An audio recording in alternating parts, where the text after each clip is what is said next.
जय महाराष्ट्र मित्रांनो, आरशासमोर कधीतरी उभं राहावा आणि स्वतःच्या चुका, स्वतःचे दोष मान्य करा. आपल्याला जे अपयश आलेलं आहे ते दुसऱ्यांमुळे आलेलं नाहीये. आपल्यामध्ये काहीतरी कमतरता आहेत, उणीवा आहेत, आपल्या काही चुका आहेत, आपले काही दोष आहेत. त्याच्यामुळं आपल्याला अपयश मिळते. त्यामुळे आपण योग्य प्रकारे विचार करू शकत नाही. या आरशासमोर कधीतरी उभं राहावा आणि स्वतःच्या चुका, स्वतःचे दोष मान्य करायला शिका. ज्यावेळी आपण स्वतःच्या चुका दुरुस्त करतो त्यावेळी आपण स्वतःला नव्यानं घडवण्याचा प्रयत्न करतो.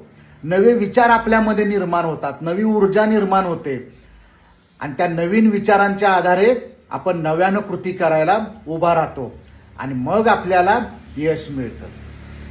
दुसऱ्यांवर जबाबदारी ढकलून आपल्याला कधी यश मिळू शकत नाही. स्वतःच्या चुका मान्य करा.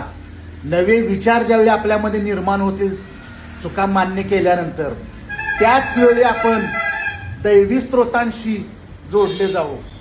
देवघाटला जर कधी आला तर या मंदिरामध्ये सगळ्यांनी आरशे लावलेले आहेत. त्यांच्या त्यांच्या इच्छा पूर्ण झालेल्या आहेत. त्या काय देवानं किंवा ब्रह्मांडानं अशा तशा पूर्ण केलेल्या नाहीत. स्वतःच्या चुका त्यांनी सुधारल्या, स्वतःचे विचार बदलले आणि नव्यानं कृती केली आणि मग त्यांना यश मिळालं, इच्छा प्राप्त झाली. म्हणून इथं आरशे लावलेले. कधी आला तर या आरशात पहा आणि स्वतःच्या चुका मान्य करा. तरच आपण दैवी स्रोतांशी जोडले जाऊ. धन्यवाद.